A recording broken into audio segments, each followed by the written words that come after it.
For the first time all season, my Heisman list is actually staying pretty much the same. I had some shuffling this week, but my top 10 looks just like it did last week. Before I get to my Heisman list, make sure to smash that subscribe button and turn on those notifications if you're new to my channel. If you're watching this video, odds are that you love college football, and odds are you aren't subscribed to my channel. So make sure to subscribe to one of the best college football communities here on YouTube. I'll be posting college football videos every day during the season, so make sure to subscribe so you never miss a video. Also, make sure to drop a like on this video as well. It helps out with that YouTube algorithm and helps share the video with more college football fans. Plus, it only takes a second to do. Now, I did say that my top 10 was going to be the exact same, but I actually have one addition into my top 10, and there was a player I just couldn't take out. So today's actually going to be my top 11. So kicking us off is Clemson quarterback DJ Uiagalelei. He's thrown for over 1,600 yards this season with 17 passing touchdowns and only 2 interceptions. He's also added over 300 yards on the ground with 4 rushing scores. This past weekend, he led Clemson to a road victory at Florida State.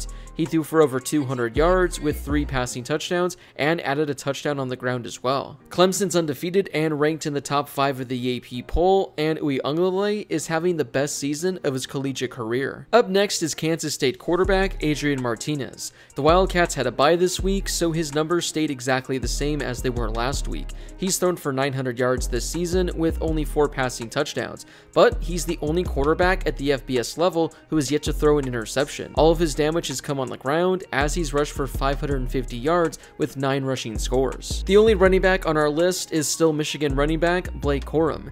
In 7 games this season, Quorum has rushed for over 900 yards, averaging less than 6.5 yards a carry. He also has 13 rushing touchdowns. He's currently number 2 in the entire country in rushing yards and is number 1 in the country in rushing touchdowns. His dominant stretch continues as he had another fantastic game this past weekend. Against number 10 Penn State, Quorum rushed for over 160 yards with 2 rushing scores. This now makes 4 consecutive games in which Quorum has rushed for at least 125 yards. He's also rushed for a touchdown in all 7 games this season for the Wolverines. Cracking my list for the first time in over a month is North Carolina quarterback Drake Maye. North Carolina has quietly put together a really strong season, and that's largely due to the play of their quarterback. In 7 games, Maye is completing 70% of his passes. He's thrown for 2,300 yards with 24 passing touchdowns and only 3 interceptions. On the ground, he's added 400 yards with 3 rushing scores. Currently, Maye's the best quarterback in the entire ACC. He's first in pass completions, first in completion percentage,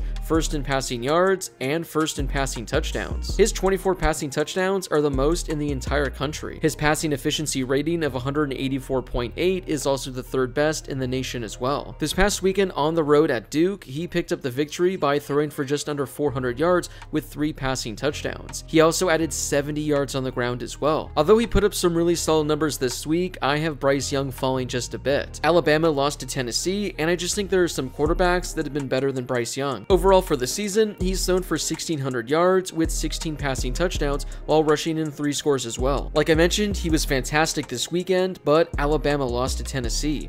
Young threw for over 450 yards and had 2 passing touchdowns. He'll still be in the Heisman discussion the rest of the season, but like I mentioned, there are just a few other quarterbacks who I think have a stronger case at this point in the year. After losing to Utah, Caleb Williams took a bit of a fall as well. He's still been fantastic for the Trojans this season. He's thrown for just under 2,000 yards with 19 passing touchdowns and 1 interception. But this weekend was a chance for him to finally have his Heisman moment with USC. Up until this point, USC hadn't played anybody, and this was going to be his first true test of the season. Now, he did still have an amazing game, throwing for 400 yards with 5 passing touchdowns, but USC lost the game. Now, if USC goes on to win the rest of their schedule, he'll still have a legitimate case, and he has a chance to be a Heisman finalist. But losing your toughest game of the season certainly isn't going to help his case. UCLA had a bye this weekend, so Dorian Thompson-Robinson's numbers are the same as last week. He's completing 75% of his passes for 1,500 yards with 15 passing touchdowns and only 2 interceptions.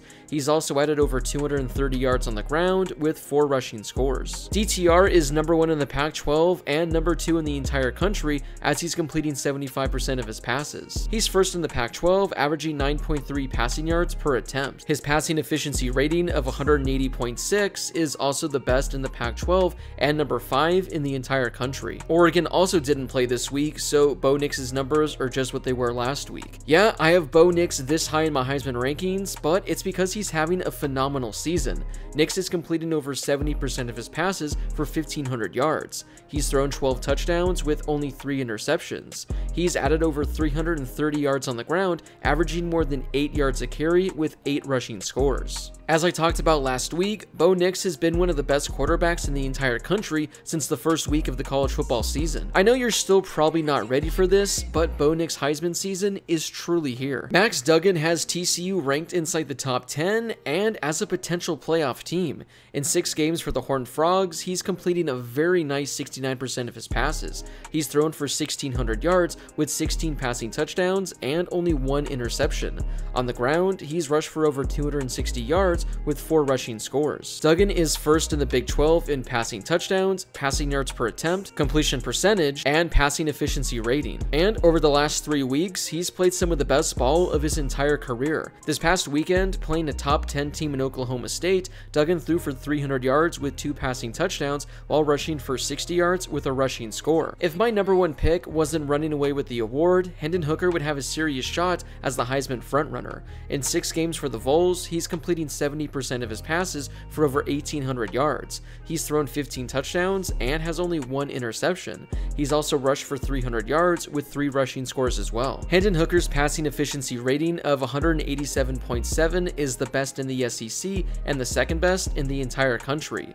His 10.7 yards per passing attempt are the first in the SEC and the second most in the country as well. This past weekend, he had the biggest game of his career as he knocked off Alabama at home. He completed 70% of his passes while throwing for a season-high 385 yards. He also had a season-high 5 touchdown passes while rushing for 60 yards as well. Like I mentioned, if it wasn't for my number 1 pick running away with the award, Hendon Hooker would be the Heisman frontrunner. But CJ Stroud is still my number 1 pick. Ohio State didn't play this past weekend, but it doesn't matter. In 6 games this season, Stroud is completing 71% of his passes for 1,700 yards. He's thrown 24 touchdowns with only 3 interceptions. Stroud is number 1 in the entire country as he's averaging 10.9 passing yards per attempt. He's also number 1 in the country in passing touchdowns, even though Ohio State had their bye this weekend. His passing efficiency rating of 207.6 also leads the country as well. As of right now, CJ Stroud is the clear frontrunner, and it's probably going to take a lot for someone to overtake him. At this point, the only way I can see CJ Stroud potentially not winning the award is if he just has 2 or 3 games in which he completely falls off. I don't think there's a player out there that is going to perform well enough to overtake him if Stroud keeps up putting these great numbers. But the beauty of college football is that there's still a month and a half left in the season, and anything can happen. Well, those are my 11 players that I currently have in my Heisman race. Was there a player that was ranked too high or ranked too low, or a player that I didn't mention that should have cracked this list? Whoever you think it is, let me know in the comment section down below. Before you leave, make sure to smash that subscribe button and turn on those notifications if you're new to my channel. If you love college football, this is definitely the place for you. Like I mentioned earlier, I'm posting videos every day during the season, so make sure to subscribe if you call yourself a college football fan. Also, make sure to drop a like on this video as well. It helps out with that confusing YouTube algorithm and helps share the video with more college football fans. Plus, it only takes a second to do. As always, thank you guys so much for watching, and I'll see you all in my next video.